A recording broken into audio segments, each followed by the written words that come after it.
بسم الله الرحمن الرحيم. الحمد لله رب العالمين.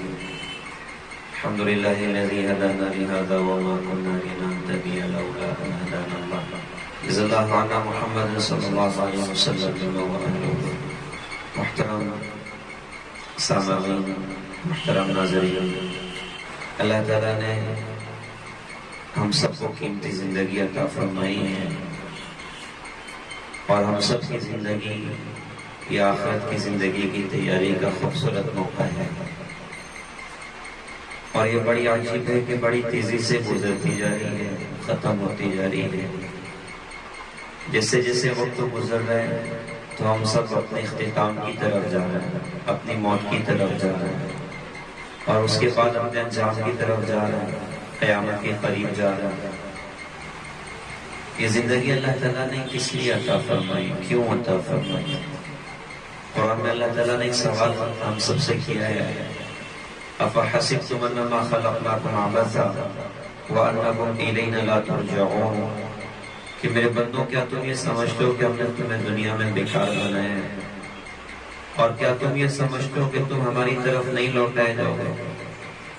تو پہلی بات، اللہ نے کائنات میں کوئی شے بیکار نہیں بنائی، اور دوسری بات یہ کہ ہم سب کو ایک دن لوٹ کر اللہ کی طرف جانا ہے، اور جانے سے پہلے جانے کی تیاری کرنا ہے۔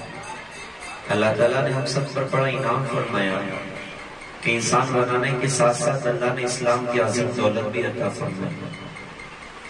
اس اسلام نے یہ بتایا کہ تمہیں زندگی اللہ نے آخرت کی زندگی کی تیاری کے لیے دی ہے۔ اس کو اللہ کے رسول نے بڑے پیارے انداز میں ارشاد فرمایا تھا کہ الکیس من دان نفسہ وعامل لما بعد الموت، فرمایا کہ عقل مند وہ ہے جو اپنے موت کے بعد کی زندگی کے لیے عمل کرتا ہے۔ تو آخرت کی زندگی کی تیاری کے لیے اللہ پاک نے ہمیں دنیا میں بھیجا ہے۔ اب ایک بات یہ ہے کہ اللہ نے ہم سب کو زندگی بڑی چھوٹی عطا فرمائی۔ پچھلے دور میں ایسے لوگ گزرے کہ جن کو اللہ نے بڑے موقع دیے، بلکہ بعض لوگوں کے بارے میں ملتا ہے کہ 500 سال تک اللہ کی عبادتیں کی، اور کئی ایسے لوگ گزرے جنہوں نے کئی 100 سال تک اللہ کی عبادتیں کی۔ اللہ کے رسول حضور پاک صلی اللہ علیہ وسلم، آپ کو اس بات کا بڑا درد ہوتا تھا، بے قراری ہوتی تھی کہ میری امت کی تو ہماری بڑی تھوڑی ہے۔ پچھلی قوم میں ایسے لوگ گزرے جنہوں نے 500 سال تک اللہ کی عبادت کی، تو آپ کو درد تھا، آپ کی بے قراری تھی، آپ کے درد پر، آپ کی بے قراریوں پر، آپ کی دعاؤں پر اللہ تعالیٰ نے اس امت کے لیے انتظام فرمایا کہ اللہ نے اس امت کو کم وقت میں موقع ڈھیر سارے عطا فرما دیے نیکیوں کے، ورنہ تو عمر تو ہماری بہت تھوڑی ہے۔ 60 سال کی زندگی میں سے 15 سال تو بچپنے کے نکل جاتا ہے، پیچھے بچتے ہیں 45 سال، اس میں سے 15 سال سونے کے نکال دیں تو پیچھے بچتے ہیں 30 سال، اس میں سے 15 سال کاروبار کے نکال دیں تو پیچھے بچتے ہیں پھر 15 سال، اور جو 15 سال بچے اس میں بھی بہت سارے کام ابھی مائنس کرنا باقی ہے۔ تو عبادت کے لیے ہمارے پاس بہت کم وقت بچتا ہے۔ تو اللہ کے رسول کو بڑی فکر تھی کہ میری امت 60-70 سال کی زندگی میں آخرت کے لیے کیا کر پائے گی۔ تو اللہ تعالیٰ نے آپ علیہ السلام کی برکتوں سے اس امت کو اللہ نے بہت نوازا، اتنا نوازا کہ اللہ نے اس امت کو ٹائم تو تھوڑا دیا، لیکن موقع پہ حساب اللہ پاک نے عطا فرما دی، اور بات پر اللہ تعالیٰ نے اس امت کو نیکیوں کے اعتبار سے بہت نوازا ہے۔ یہ اندازہ لگائیے کہ اللہ نے کتنا نوازا۔ روایتوں میں آتا ہے کہ کوئی بندہ وضو کر کے گھر سے مسجد کے لیے نکل جائے تو ہر قدم پہ اللہ تعالیٰ اس کو نیکی عطا کرتا ہے، ہر قدم پہ گناہوں کی مغفرت کے معافی کے فیصلے کرتا ہے۔ حدیث میں آتا ہے کہ اگر کسی یتیم کے سر پر ہم ہاتھ رکھ دیں تو جتنے بال ہمارے ہاتھ کے نیچے آئیں گے اتنی نیکی اللہ تعالیٰ ہم کو عطا کرے گا۔ تو بتائیے اللہ نے کیسے نیکیوں کا موقع عطا فرمایا۔ حدیث میں آتا ہے کہ کوئی بندہ اپنے ماں باپ کو ایک مرتبہ محبت کی نظر سے دیکھے تو اللہ کامل حج اور عمرے کا ثواب عطا کرتا ہے۔ تو صحابہ نے کہا تھا حضرت ہم تو پھر بار بار دیکھیں گے۔ اللہ کے رسول نے ارشاد فرمایا تھا کہ اللہ بھی تمہیں بار بار حج اور عمرے کا ثواب عطا کرے گا۔ کتنا اللہ نے اس امت کو نیکیوں کے اعتبار سے نوازا۔ اچھا موقع بھی اللہ پاک نے بڑے شاندار عطا فرمائے، بڑے خوبصورت عطا فرمائے۔ اللہ نے سمت کو شب برات کی رات عطا فرما دی اور رمضان کا مبارک مہینہ عطا فرما دیا۔ عید بقرعید کی راتیں اللہ پاک نے سمت کو عطا فرما دی، رجب کی راتیں اللہ نے سمت کو عطا فرما دی، اور ذی الحجہ کی 10 راتیں اللہ تعالیٰ نے سمت کو عطا فرمائی کہ جس میں بندہ تھوڑا کرے اور بے حساب لے کر جائے۔ کتنا اللہ تعالیٰ نے نوازا ہم سب کو نیکیوں کے موقعوں کے اعتبار سے کہ اللہ نے ایسے خوبصورت موقع عطا فرمائے کہ جس میں تھوڑا کرو اور بے حساب لے کر جاؤ۔ جسے قریب رمضان کی آمد ہے، رمضان کا خوبصورت مہینہ کہ جس میں نیکیوں کا بھاؤ اللہ نے خوب اپنے بندوں کے لیے بڑھا دیا، اور کتنا بڑا اور کتنے بھاؤ اللہ نے بندوں کو عطا فرمائے۔ تو ہم روایتوں میں پڑھتے ہیں کہ اللہ نے رمضان میں سنت کی نیکیوں کا بھاؤ کتنا بڑھایا، اور رمضان کا کتنا خوبصورت مہینہ اللہ تعالیٰ نے سنت کو عطا فرمایا۔ اللہ کے رسول حضور پاک صلی اللہ علیہ وسلم نے رمضان کے کتنے فضائل ارشاد فرمائے، بلکہ ایک موقع پر آپ نے رمضان کا مہینہ قریب تھا، آپ نے فرمایا کہ وہ کیا آ رہا ہے؟ تو صحابہ تھوڑا سا حیران ہو گئے کہ حضرت کوئی دشمن حملہ تو نہیں کرنے والا؟ پھر آپ نے فرمایا دیکھو وہ کیا آ رہا ہے؟ صحابہ نے کہا حضرت کوئی اور بات تو نہیں ہے؟ آپ نے فرمایا دیکھو وہ کیا آ رہا ہے؟ صحابہ کہنے لگے حضرت کیا آ رہا ہے بتائیں تو صحیح۔ تو آپ نے فرمایا کہ بھائی رمضان آ رہا ہے۔ کتنا خوبصورت مہینہ، کیسا پیارا مہینہ کہ جس میں نیکیوں کا بھاؤ اتنا اللہ اس کے رسول کی طرف سے، اللہ کی طرف سے بڑھایا گیا، اور اللہ کے رسول کی طرف سے باتیں سنائی گئی کہ اللہ نے کتنا نیکیوں کا بھاؤ بڑھایا کہ کوئی بندہ فرض پڑھے تو 70 فرض کا ثواب اللہ پاک نے عطا کر دیا، نفل پڑھ رہا ہے تو فرض کا ثواب اللہ پاک نے عطا کر دیا۔ اور یہ وہ زبردست و خوبصورت مہینہ کہ جس کا استقبال حضور پاک صلی اللہ علیہ وسلم تقریباً 2 مہینہ پہلے سے رمضان کا استقبال کر رہے ہوتے تھے۔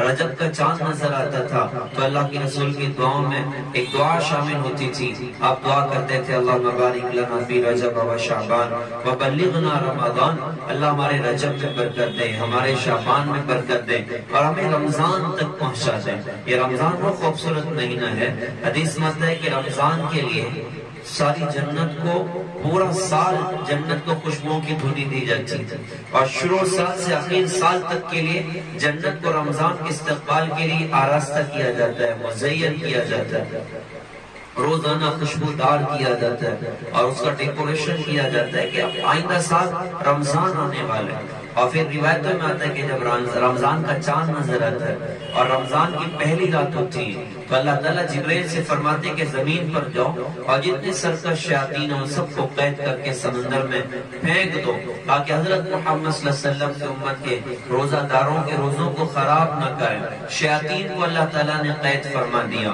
اور کیسی خوبصورت راتیں دی اور کیسے خوبصورت دین اللہ پاک نے عطا فرمائے۔ دین تو وہ خوبصورت ہے، حدیث میں اللہ پاک ارشاد فرماتے ہیں کہ روزہ میرے لیے اور اس کا بدلہ میں خود ہوں۔ اندازہ لگائیے کہ جس روزے پر خود اللہ مل جائے اس سے بڑی کیا دولت ہو سکتی ہے، اس سے بڑی کیا نعمت ہو سکتی ہے۔ تو روزے کا ثواب کتنا عطا فرمائے۔ روایتوں میں آتا ہے کہ ایک نفل روزے کے بدلے میں ساری دنیا سونا بنا کر بھی گفٹ کر دی جائے تو ایک نفل روزے کا بدل نہیں ہو سکتا، تو فرض اور روزوں کو کون اندازہ لگا سکتا ہے؟ ایک فضیلت کا سمجھنے کا یہ بھی انداز ہو سکتا ہے۔ روایتوں میں آتا ہے کہ کوئی بندہ ایک روزہ اگر جان بوجھ کر چھوڑ، علماء نے کتابوں میں لکھا ایک روزہ کوئی بندہ جان بوجھ کر چھوڑ دے پھر اس کے بدلے میں ساری زندگی روزے رکھیں، اس ایک روزے کا بدل نہیں ہو سکتا۔ اللہ نے کتنا بڑا عمل ہم سب کو اللہ پاک نے عطا فرمائی۔ راتیں وہ خوبصورت اللہ پاک نے عطا فرمائی کہ روزانہ رات میں اللہ پاک کی طرف سے اعلان ہوتے ہیں، ہے کوئی مانگنے والا کہ اس کو عطا کیا جائے، ہے کوئی توبہ کرنے والا اس کی توبہ قبول کی جائے، ہے کوئی مغفرت کا چاہنے والا اس کی مغفرت کی جائے۔ کون ہے جو غنی کو قرض دے؟ ایسا غنی جو نادار نہیں، اور ایسا پورا ادا کرنے والا جو ذرا بھی کمی نہیں کرتا۔ اللہ کی رحمت کے در کھلے ہوتے ہیں، اور روزانہ آسمانی دنیا سے اعلان ہوتے ہیں کہ اوپن اسکیم ہماری طرف سے، اوپن آفر ہم سب ہماری اپنی طرف سے ساری دنیا کے مسلمانوں کے لیے، ساری دنیا کے انسانوں کے لیے، آؤ ہمیں پکارو، ہم تمہاری پکار کو سننے تیار ہیں، آؤ توبہ کر جاؤ، ہم معاف کرنے تیار ہیں، آؤ مغفرت کا سوال کرو، ہم مغفرت کرنے کو تیار ہیں۔ ساری رات اللہ پاک کی طرف سے اعلان ہوتا ہے، ایسا اچھا کتنا خوبصورت مہینہ، کیسا زبردست مہینہ کہ روزانہ افطار کے وقت میں اللہ تعالیٰ 10 لاکھ لوگوں کو جہنم کی آگ سے خلاصی عطا کرتا ہے۔ روزانہ 10 لاکھ لوگ جہنم کی آگ سے اللہ پاک ان کو آزاد کر رہا ہے۔ اور آخر رمضان کی آخر افطار کے وقت میں شروع رمضان سے لے کر آخر رمضان تک جتنے لوگوں کو اللہ نے جہنم کی آگ سے آزاد کیا تھا ان سب کے برابر اللہ آخر افطار کے وقت میں لوگوں کو جہنم کی آگ سے خلاصی عطا کرتا ہے۔ کیسا زبردست مہینہ اللہ نے دیا، کیسا خوبصورت مہینہ اللہ نے دیا۔ رمضان کا چاند نظر آیا تو روایتوں میں آتا ہے کہ عرش کے نیچے سے ایک ہوا چلتی ہے، اس کا نام مستیرہ ہے، جس کے جھونکوں کی وجہ سے جنت کے درخت جھوم رہے ہوتے ہیں، جنت کے محلات کی کھڑکیاں اور دروازے ہل رہے ہوتے ہیں، جس سے ایسی خوبصورت سریلی آواز نکلتی ہے کہ سننے والوں نے ایسی آواز کبھی نہ سنی۔ تو جنت کو اللہ تعالیٰ نے حوروں سے آباد فرمایا، تو جنت کی حوریں اپنے محلات پر کھڑی ہو کر آواز لگاتی ہیں، ہے کوئی اللہ کی دربار میں ہم سے نکاح کرنے والا کہ اللہ اس کو ہم سے جوڑ دیں۔ پھر وہی جنت کی حوریں جنت کے داروغہ رضوان سے پوچھتے کہ رضوان یہ کیسی رات ہے؟ تو وہ لبیک کہہ کے جواب دیتے ہیں یہ رمضان کی پہلی رات ہے، حضرت محمد صلی اللہ علیہ وسلم کی امت کے لوگوں کے لیے جنت کے دروازوں کو کھول دیا گیا اور جہنم کے دروازوں کو بند کر دیا گیا۔ کیا عالی شان مہینہ اللہ پاک نے عطا فرمایا، کیسا خوبصورت مہینہ اللہ پاک نے عطا فرمایا۔ پہلا عشرہ رحمت، دوسرا عشرہ مغفرت اور تیسرا عشرہ جہنم کی آگ سے خلاصی۔ کتنا زبردست مہینہ اللہ پاک نے دیا اور کیسا نیکیوں کا خوبصورت موقع اللہ پاک نے دیا۔ تراویح کی 20 رکعت سنت، اس پہ کتنے اجر دینے کے وعدے کیے گئے، اس پہ کتنا اجر سنایا گیا کہ اللہ تراویح کی رکعتوں پر، ان کے سجدوں پر اللہ اپنے بندوں کو کتنا ثواب عطا کرے گا۔ زبردست مہینہ اللہ پاک نے دیا۔ اچھا پھر اسی مہینے میں ایک ایسی خوبصورت رات اللہ پاک نے عطا فرمائی، اس کو شب قدر کہا گیا، لیلۃ القدر کہا گیا۔ ایسی زبردست رات ہے، قرآن میں فرمایا کہ 1000 مہینوں سے افضل رات، گویا کہ کوئی بندہ اگر ایک رات اللہ کی عبادت میں گزار دے تو گویا کہ 80 سال سے زیادہ کا زمانہ اس نے اللہ کی عبادت میں گزار دیا۔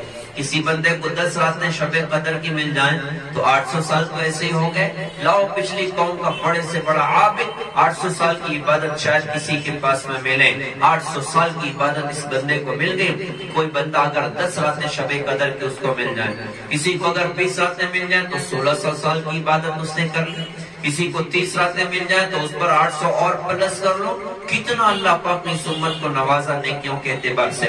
شب قدر کی رات وہ خوبصورت رات ہے، رمضان کے آخری عشرہ میں اکثر دائر ہوتی ہے اور طاقتوں میں اکثر چلتی ہے۔ 21 کی رات ہے، 23 کی رات، 25 کی، 27 کی، 29 کی، ان راتوں میں اکثر دائر ہوتی ہیں اور یہ ایسی زبردست رات۔ میں کہتا ہوں کہ اعتکاف کرنے والے ایسا خوبصورت جال ڈالتے ہیں کہ شب قدر کا پنچھی کہیں سے بچ کے نہیں نکل سکتا، اعتکاف کرنے والا شب قدر اس کو ملی جاتی۔ اور ہمارے مالیگاؤں میں ایسے بھی لوگ گزرے اور آج بھی ہیں کہ بھائی 20 سال گزر گئے اعتکاف نہیں چھوڑا، 30 سال گزر گئے اعتکاف نہیں چھوڑا، تو یہ تو کہا جا سکتا ہے کہ 30 شب قدر تو ملی گئی، 20 شب قدر تو ملی گئی۔ بتاؤ تو صحیح کیسے اللہ تعالیٰ نے اس امت کو نیکیوں کا موقع عطا فرمایا کہ تھوڑا کرو اور بے حساب لے کر جاؤ۔ شب قدر کی رات وہ رات ہے جب شب قدر کی رات شروع ہوتی ہے تو حضرت جبرائیل فرشتوں کے لشکر کے ساتھ زمین پر اترتے ہیں اور ان کے ہاتھ میں ایک سبز جھنڈا ہوتا ہے جس کو بیت اللہ پر گاڑ دیتے ہیں اور سارے فرشتوں سے فرماتے ہیں بھائی پوری دنیا میں پھیل جاؤ۔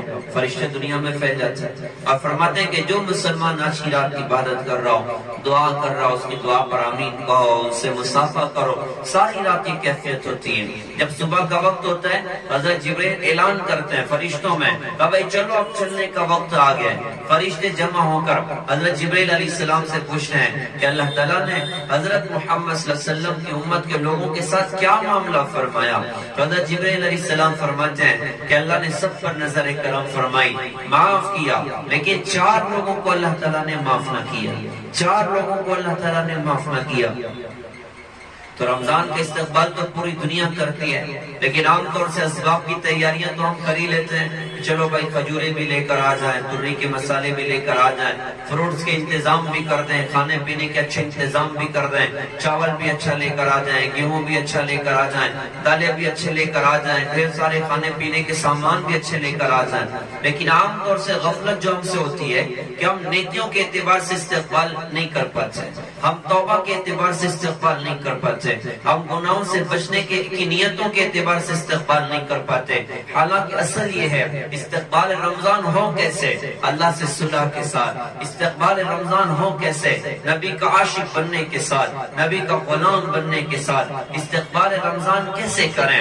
گناہوں سے توبہ کے ساتھ، نیکیوں کی عادتوں کے ساتھ، قرآن کی تلاوت کے ساتھ، نمازوں کے اہتمام کے ساتھ، اللہ کے ذکر کے اہتمام کے ساتھ، گناہوں سے بچنے کے عزائم کے ساتھ، اور ماں باپ کی خدمت کے ساتھ، تعلقات کے صحیح کرنے کے ساتھ.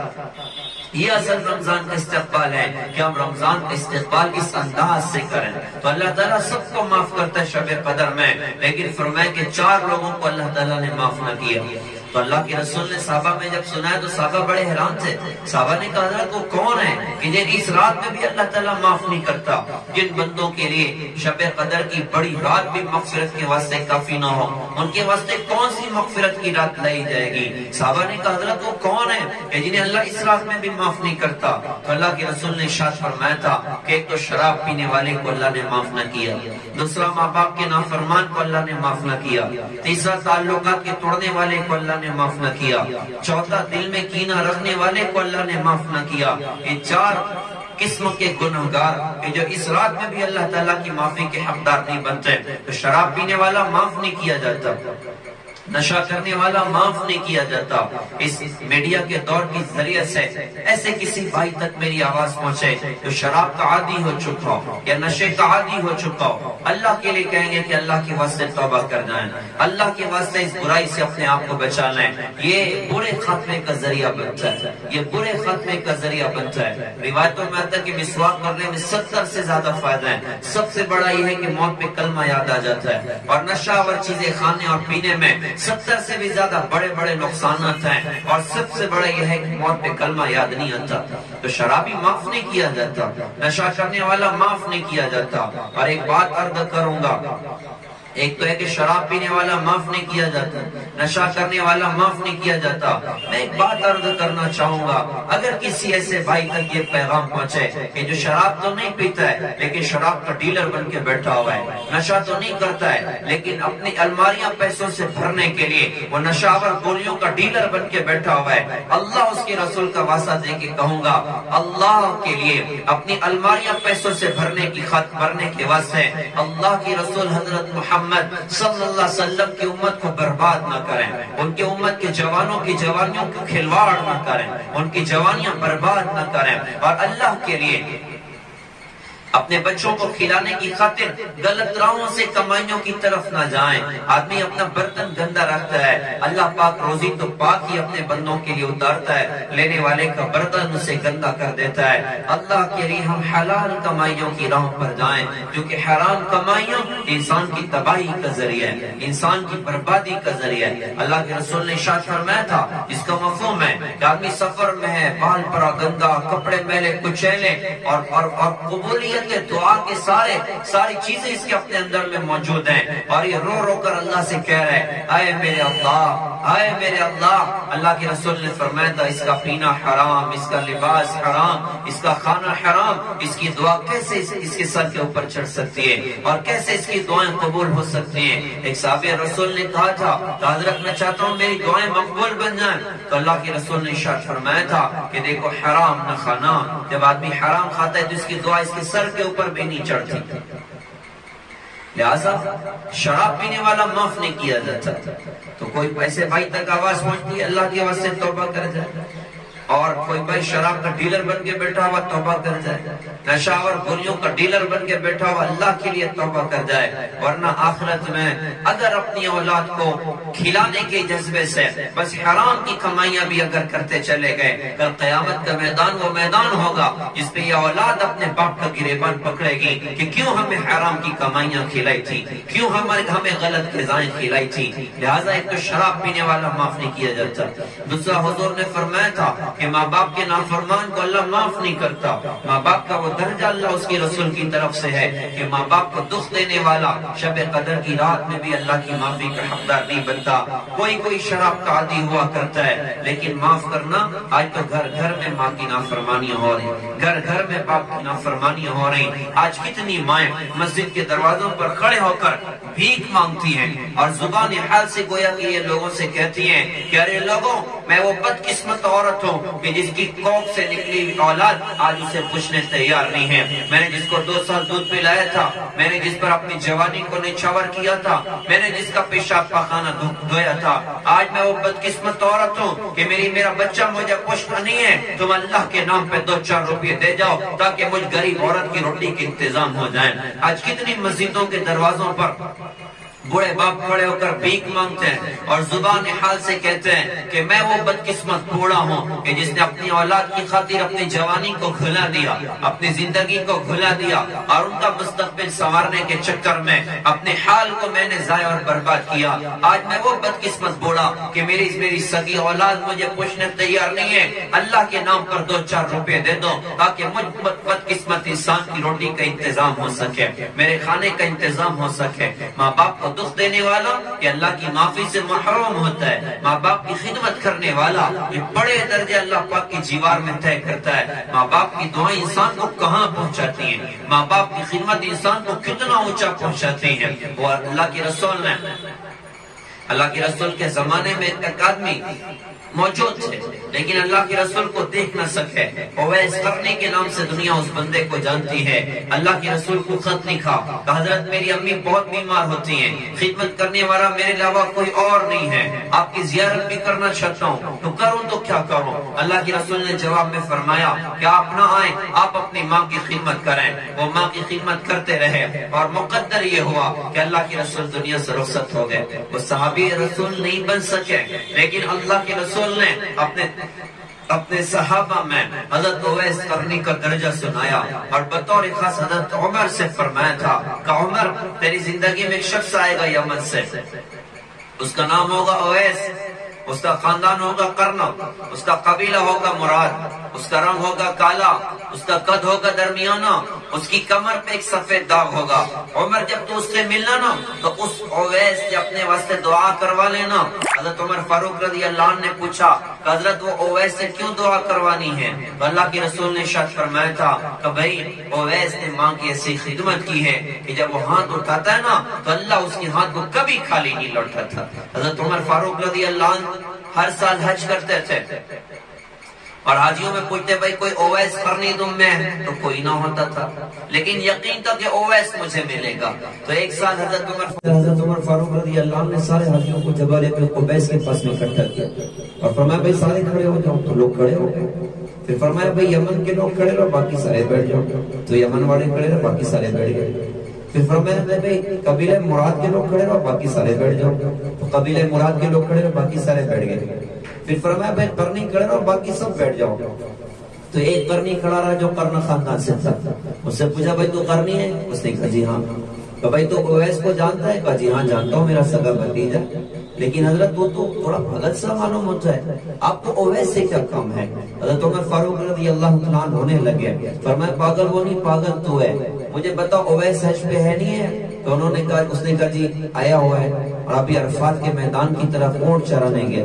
حضرت عمر فاروق رضی اللہ عنہ نے اپنے ساتھ حضرت علی کو لیا اور فوراً عرفات کے میدان پہنچے۔ جب پہنچے تو دیکھا کہ وہ نماز پڑھ رہے ہیں اور اونٹ چاروں طرف چل رہے ہیں، ان کی نماز ختم ہوئی۔ حضرت عمر فاروق رضی اللہ عنہ نے فرمایا بھائی کون ہو؟ تو انہوں نے کہا جو غلام ہوں۔ کہا جی تمہارا نام کیا ہے؟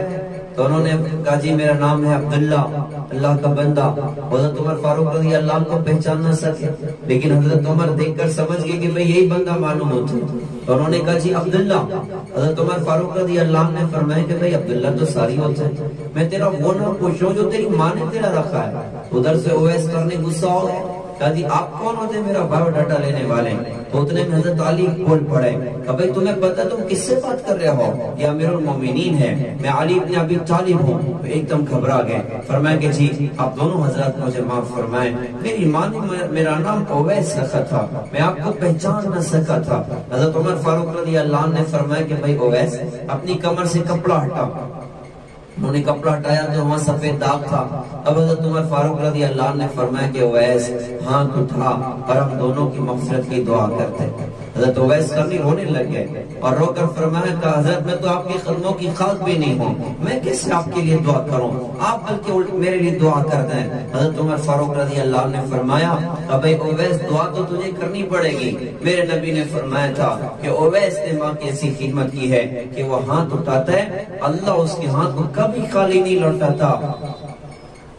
حضرت عمر جیسی شخصیت کو حضرت اویس کرنے کی دعا کی کوئی ضرورت نہیں ہے۔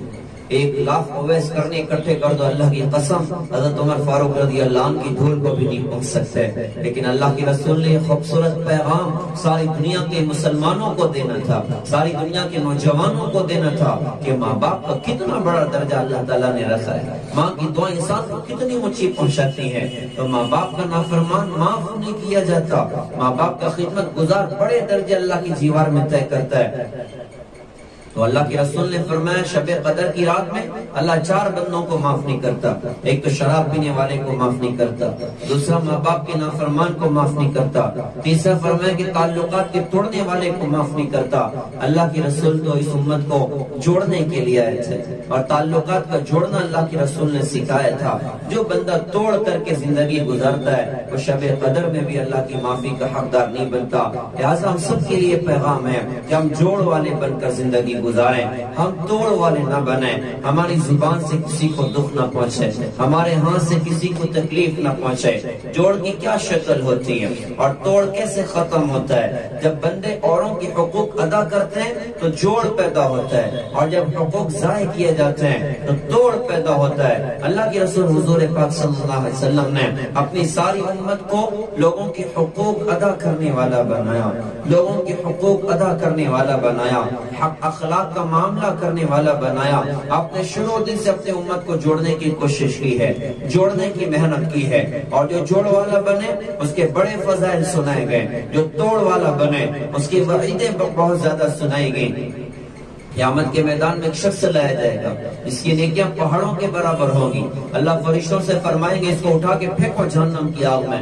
فرشتے کہیں گے اللہ اتنی نیکیاں لایا ہے، جہنم میں پھینکنے کی وجہ کیا ہے؟ تو اللہ فرمائیں گے اس نے ایک موقع پر ایسی بات کہی تھی جس سے میرے بندوں میں توڑ ہو گیا تھا، اس کے توڑ کا گناہ ساری نیکیوں پر بھاری، اس کو جہنم میں ڈالو۔ ایک شخص لایا جائے گا اس کے گناہ پہاڑوں کے برابر، اللہ فرشتوں سے فرمائیں گے اس کو جنت میں ڈالو۔ فرشتے کہیں گے اللہ اتنے گناہ لایا، جہنم میں ڈالنے کی کیا وجہ؟ اللہ فرمائیں گے اس نے ایک موقع پر ایسی بات کہی تھی جس سے میرے بندوں میں جوڑ پیدا ہو گیا تھا، اس کے جوڑ کی نیکی سارے گناہوں پر بھاری، اس کو جنت میں ڈال۔ تو توڑ کرنے والا وہ شب قدر میں بھی اللہ کی معافی کا حقدار نہیں بنتا۔ چوتھا فرمایا کہ دل میں کینہ رکھنے والے کو اللہ نے معاف نہ کیا۔ کہتے انسان سے انسان کو کینہ نہیں اچھا، جس سینے میں کینہ ہو سینہ نہیں اچھا۔ اللہ کو پاک دل پسند ہے، اللہ کو صاف دل پسند ہے۔ اللہ کی رسول نے پاک دل رہنے والے کے لیے جنت کی بشارت دی ہے، بلکہ اپنے ساتھ میں جنت کے داخلے کی بشارت سنائی۔ آپ نے حضرت انس رضی اللہ عنہ سے فرمایا تھا یا بنیہ ان قدرت ان تصبح وتمسي ليس في قلبك غش لأحد فافعل، ثم قال لي يا بني وذلك من سنتي من أحيا سنتي فقد أحبني ومن أحبني كان معي في الجنة، أو كما قال رسول الله صلی اللہ علیہ وسلم۔ فرمایا کہ اے میرے بیٹے اگر تم اپنے دل کی یہ کیفیت بنا سکتے ہو کہ تمہارے دل میں کسی کے بارے میں کھوٹ نہ ہو تو ایسا ضرور کرنا، یہ میری سنت ہے۔ جس نے میری سنت کو زندہ کیا اس نے مجھ سے محبت کی، اور جس نے مجھ سے محبت کی میرے ساتھ جنت میں ہوگا۔ اللہ کے رسول کے ساتھ جنت کے داخلے کا ایک خوبصورت عمل ہے کہ اپنے دل کو بے کینہ کر دیا جائے، غلاظتوں سے پاک کر دیا جائے، نفرتوں سے پاک کر دیا جائے۔ اس کا راستہ یہ ہے کہ خوبیاں اوروں میں تلاش کی جائیں، کمیاں اپنے اندر میں دیکھی جائیں۔ کہنے والے نے کہا تھا کہ عمر بھر دیکھتے رہے لوگوں کے عیب و ہنر، جب پڑی اپنے عیبوں پہ نظر تو دنیا میں کوئی برا نہ رہا۔ ہم کمیاں اپنے اندر میں تلاش کریں۔ علماء فرماتے ہیں کہ کمی دیکھنے والی آنکھیں تو ولیوں میں بھی کمیاں ڈھونڈ لیتی ہیں، اور صفات دیکھنے والی آنکھیں وہ تو کتوں میں بھی صفات ڈھونڈ لیتی ہیں۔ صفات دیکھنا کمال ہے، وہ عیب دیکھنا کمال نہیں ہے، عیب دیکھنا کمال نہیں ہے، خوبیوں کا دیکھنا بڑا کمال ہے۔ حسن بصری رحمۃ اللہ علیہ نے فرمایا تھا کہ کتے میں 10 صفات ایسی ہیں کہ ایک انسان میں آ جائے گی، انسان اپنے وقت کا ولی بن جائے گا۔ کتا اپنا گھر نہیں بناتا، رات کو اکثر جاگتا ہے، مالک کا وفادار ہوتا ہے اور تھوڑی روزی پر قناعت کرتا ہے۔ مالک گھر میں بیٹھ کے کھانا کھا رہا ہو تو کتا طاقت کے باوجود مالک سے نہیں چھینتا۔ بعض کتے ایسے مضبوط ہوتے ہیں کہ آدمی کو پھاڑ دیں، لیکن دور بیٹھے گا کہ میرا مالک بیٹھ کے کھانا کھا رہا ہے۔ مالک ڈنڈے سے مار کے بھگائے، واپس بلائے تو کتا یہ نہیں کہتا کہ I am some thing special, مجھ کو مارا میں کیوں دوڑ کے واپس آؤں۔ وہ کہے گا مالک میں نے تیری روٹی کھائی ہے، تو لاکھ ڈنڈے لگا پھر بھی تجھ پر جان قربان کرنے کو تیار ہوں، اپنے مالک کا وفادار ہوتا ہے۔ کوئی اور کتا اس پر طاقت کی وجہ سے کھالی بچ جائے یا اپنی جگہ چھوڑ کے کہیں اور چلا جاتا ہے، اکثر چپل کی جگہ پہ بیٹھتا ہے۔ چھوٹی جگہ پہ کتا اکثر راضی ہو جاتا ہے، جب مرتا ہے تو اس کی کوئی پراپرٹی اور میراث نہیں ہوتی۔ صفات دیکھنے والی آنکھیں تو کتوں میں بھی صفات دیکھ لیتی ہیں، عیب دیکھنے والی آنکھیں تو ولیوں میں بھی عیب دیکھ لیتی ہیں۔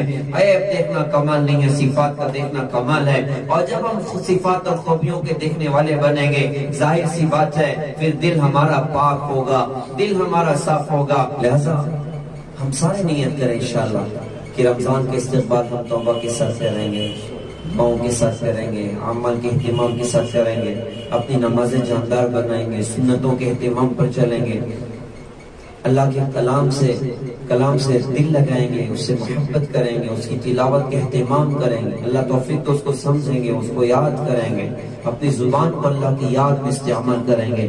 ہر سال رمضان کی انقلاب کے لیے آتا ہے، یہ رمضان بھوکا پیاسا رہنے کا نام نہیں ہے، زندگی کے بدلنے کا نام ہے۔ عید سیویاں کھانے کا نام نہیں ہے، زندگی بدلنے کا نام ہے۔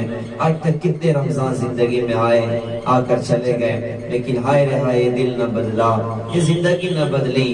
اب عزم کریں، نیتیں کریں انشاءاللہ کہ اس رمضان کو زندگی کا انقلابی رمضان انشاءاللہ بنائیں گے، ہم زندگی بدل لیں۔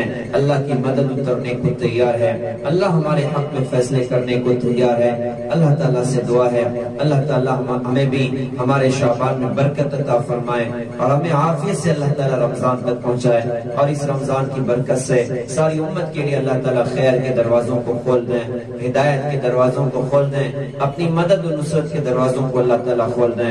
وآخر دعوانا الحمدللہ رب العالمین۔ السلام علیکم ورحمۃ اللہ وبرکاتہ۔